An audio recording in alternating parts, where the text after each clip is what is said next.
How soon could Elon Musk realistically send humans to Mars? Another good question. I have strong views on that. My read of the history of space exploration is such that we do big, expensive things only when it's geopolitically expedient, such as we feel threatened by an enemy.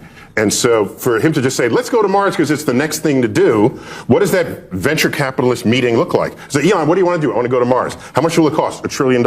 Is it safe? No, people will probably die. What's the return on the investment? Nothing. That's a 5-minute meeting, and it doesn't happen. Neil deGrasse Tyson joined Piers Morgan to talk about Elon Musk. Piers kicked it off with a clip from Bill Maher's show to set up the conversation. Let's take a look. Wow, they really don't get it. Mars is critical to the long-term survival of consciousness. I realize that it makes no sense as an investment. That's why I'm gathering resources. You just don't get it, says Elon Musk. Your response? Rather than just respond to what people responded, let me just say, I've read extensively about the history of big, expensive projects in our species, going from the pyramids to the Great Wall of China to the Manhattan Project. And you go down that list, and the greatest of them, the biggest of them, the most expensive of them, related to the survival of who participated in it. They felt threatened. And so, the pyramids was not that. That was praise of royalty or deity. That's another big driver that existed in the history of our species. Much less of that happens today. And most of it is driven by the I don't want to die gene. And so we went to the moon. We felt threatened by the Russians, the godless commies, around the world. And so these are the motivations that enable people to write checks. And at any time people said, let's do it because it's the natural next thing to do, it just never happens. If you go back to the Apollo era, while we were going to the moon, people forgetting that we went there as a militaristic statement, people who forgot that said, we're on the moon by 1969, we'll be on Mars by 1985. They were just extending a timeline that they thought was a natural, inevitable thing. And nothing that's expensive is ever inevitable. So that's the foundations of my comment. And in terms of going to Mars as a survival plan, if you think about what could put life at risk here on Earth, that could include, global, very serious pandemic, or asteroid strikes, or we trash the climate, whatever. To think of Mars as Earth 2.0 could only really happen after you terraform Mars. And the point I made, which was not in your clip, was if you have the power of geoengineering to terraform Mars, then you have the power of geoengineering to fix Earth and turn Earth back into Earth, as opposed to Mars back into Earth. So just realistically, shipping 1 billion people to Mars, or however many, by the way, I have nothing against that. I just don't see it happening based on my read of human behavior. Could it be possible that Elon Musk bought this recent president because he feels that's the only and or perhaps the best way to move an expensive and on its face untenable project like Mars colonization forward as a top priority? A lot to unpack there. Look, I've got massive respect for you. I also have a lot of respect for Musk. I also like the fact that he dares to dream very big. And I actually had the honor, I would describe it, of spending a couple of hours with him down in France in the summer, where we got into the colonization of Mars and why he felt so passionately about it. And he said a few things. One, he said, we have to do this because at some stage, planet Earth is just not going to be a viable place anymore, was his belief. Secondly, that inevitably at some stage, planet Earth will be incinerated by the sun anyway. We don't know when that'll happen, but one day it will happen. I'll get your response to that. We do know when it'll happen, but yeah. When will it happen on that point? Oh, yeah, let me check my calendar. No, the sun will do we have any idea when that may happen? Yeah, the sun will transition into a red giant phase, assuming it behaves like every other star just like it. And as it does, its outer shell will expand, and the surface of the sun will get closer and closer to Earth, and it will evaporate. Our oceans will come to a rolling boil and evaporate into the atmosphere. The atmosphere will evaporate into space, and Earth will be a charred ember that will get swallowed Why by are the you sun. laughing, And Mars, Neil? This being is not farther funny. from the sun, You're painting a picture of utter extinction and apocalypse. Why are you laughing? yeah, that's it. No, because it's not that it's funny, it's that it's in 5 billion years. Right. So we have a whole lot of other sort of prioritized things we should be thinking about between now and Okay. then. But on the and by principle- then, we might have colonized other star systems. Right. So That'd be fine. here's the thing about Mars, though. He said, look, if we're going to do this, and he believes passionately we need to do this, it's a kind of backup, really, for the survival of the human species. He said you have to replicate exactly the conditions of Earth. And he said, for example, if you forget about one vitamin, everyone would die up there, right? So everything has to be replicated in a way that you can replicate exactly what happens here on Mars. From an astrophysicist point of view, is that actually technically possible? Is there any reason why we couldn't colonize Mars from just a pure technical point of view of recreating the conditions in which human existence exists here? Yeah, so just let me unpack that, what you said. So, first of all, at the core of this, other than living in habitat modules, either underground or just, wherever, that have to be heated because Mars is very cold, and Mars has barely any atmosphere, so you have to pump that in as well. Short of that, Elon has great ambitions of terraforming Mars. I love it. I once stole a coffee mug from SpaceX that had Mars on it, and I kept it on my shelf for a very long time. I don't drink coffee much, but I enjoy space-themed coffee mugs. And then one day I said, I'm going to have a hot chocolate. And so I put hot chocolate in there, which heated the mug. And while the mug heated, Mars terraformed into Earth. So I said, that's a classy move right there, Mr. Musk. So and I didn't know that for like a year because I don't use them. I just collect them. But my point is that if you want to ship humans from Earth to Mars, Mars needs to kind of look like Earth. And by the way, it's tantalizingly close in properties relative to other planets. Venus is 900 degrees Fahrenheit. You're not going there. But Mars is tipped on its axis. It has seasons. It has approximately 24-hour day. It has polar ice caps, as we currently do, and so it's been the object of people's fascination for hundreds of years. So I don't have a problem with any of that. I'm just describing the practicality of it. And if you have the technology and the power to terraform Mars and ship people there, you probably have the ability to bat asteroids out of the way that might have been headed towards Earth. So I'm just speaking in practical terms. I'm not trying to stop anybody from dreaming. I love dreaming beyond horizons. Well, that's the point I was going to make to you. Ever got done. Because I was watching the Bill Maher show live, actually, and that was the thing that struck me was, here's Neil deGrasse Tyson, one of the great dreamers, right? I mean, you literally have dreamed big your entire life. This is your raison d'etre, is to think the biggest things imaginable, right? And there you were, it appeared in the moment to be kind of pouring a bit of cold water. Here's the thing. Getting to Mars isn't something that just happens overnight. It might not even happen in our lifetime. We'd need big leaps in tech first. Quantum computing, better robotics, and of course AI. Even with all that, there's no way to get to Mars in less than about 5 years that I've heard Musk talk about it, and for him it's not about escaping Earth, it's more about his vision of humans as a multi-planet species, kind of like in Star Trek. And I get that, I'm into sci-fi too. But honestly, it feels like Neil deGrasse Tyson was just pointing out the real hurdles. The bigger issue is, even if we get to Mars, that doesn't fix problems here on Earth. And I'd like to hear more about what we're doing right now to actually improve things here, instead of only looking to space.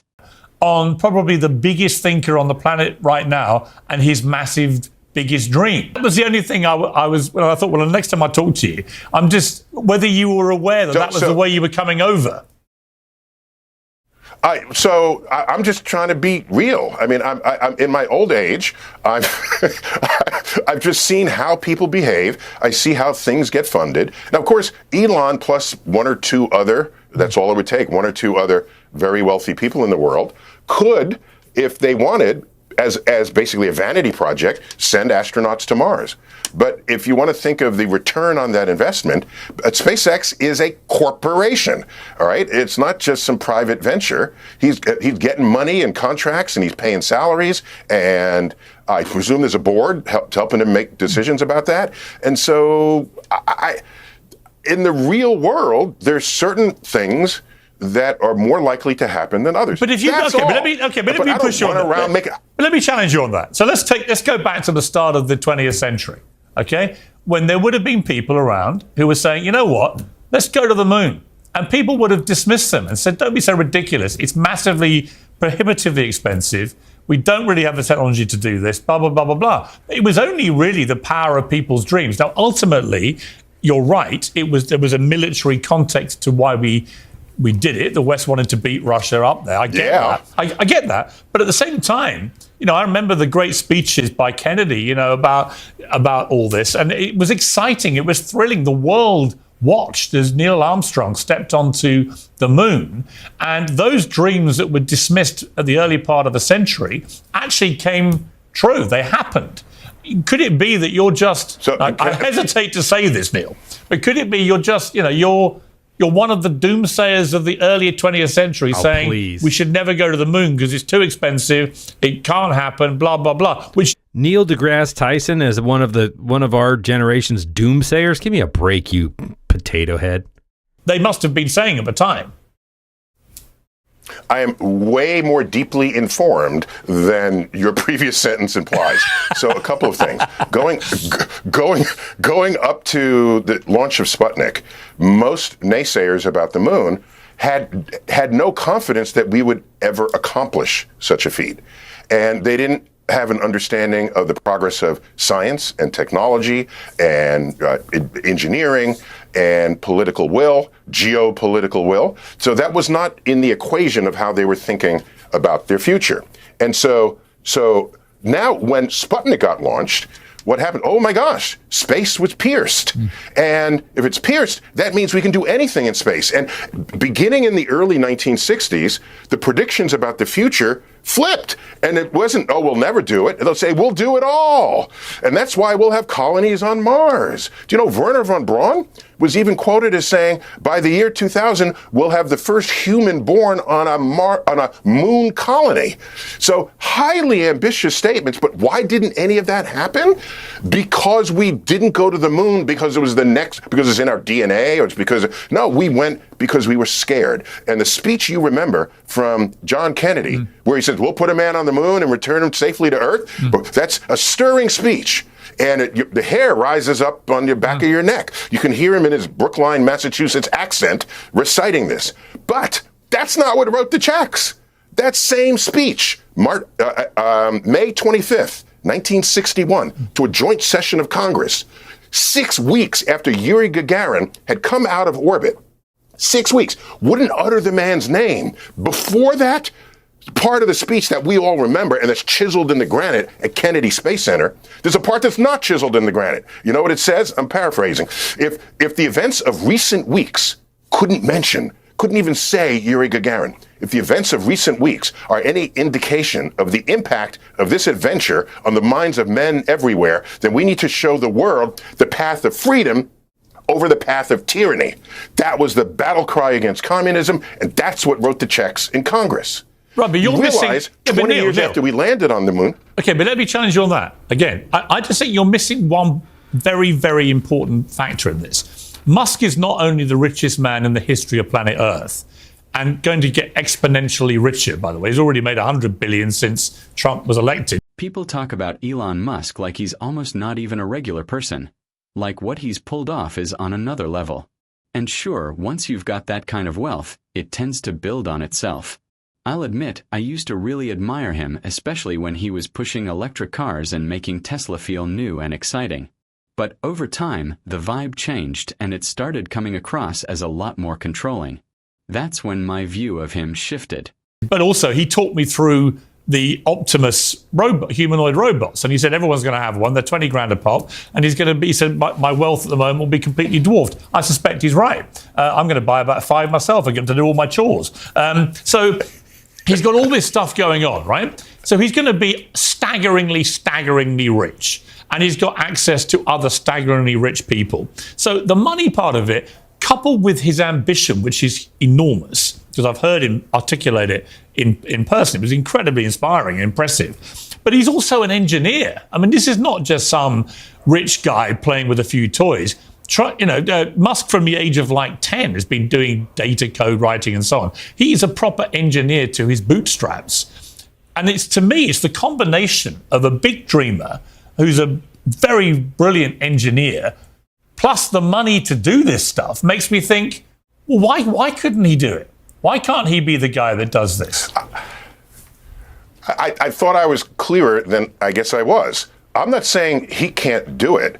If he does it, it's not a business project. It's a vanity project. Vanity, I don't mean that in a critical sense. I'm saying he'll do it because he has the money, but there's no business case for going to Mars. And if it's not a business case, the history of that kind of exercise tells us that it's not a sustainable activity if he's running a business. But if he does it and by the way, we have a SUV-sized rover on Mars right now that brought a helicopter with it. Right. So I'm not here to say we can't go to Mars or don't know how to go to Mars or can't figure it out. No, that's not where I'm coming from here. I'm just being real. I'm just trying to get real. And so yeah, he could do it. The question is why? Because he wants to. And if you're rich enough and you have that kind of background and visionary, yes, he'll do it. But what I said on Bill Maher, which was not in the clip that you said, what I can imagine happening is we feel geopolitically threatened by whatever forces out there, and we say, it's like the space race all over again. We got to put astronauts on Mars. And NASA says, oh my gosh, we don't have a spaceship. Let's look around. And Elon says, I have a spaceship, okay? And so then the United States pays Elon to ride his spaceship to Mars. I can see that happening. Think about this for a second. What if Elon Musk had a really close connection with an incoming president, to the point where he could influence how government money is spent, while also already holding billions in contracts with the government?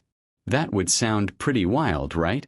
But honestly, that's kind of the reality we're watching play out right now. I've always loved the science side of Musk. Rockets, space exploration, the big visions. That stuff is exciting. But the way he's getting more hands-on with politics changes the picture a lot. It makes these conversations feel different because now it's not just about technology or innovation, it's about power and influence on a national level. And with Piers Morgan, you can almost predict how it's going to go. He takes something that could be a straightforward discussion and turns it into an argument. That's just his style. But when you see this clip in the context of how much reach Musk has today, it definitely lands with a different tone. I'm curious what you think. Does this level of involvement make Musk more of a visionary leader, or does it feel like he's starting to control too much? Drop your thoughts in the comments.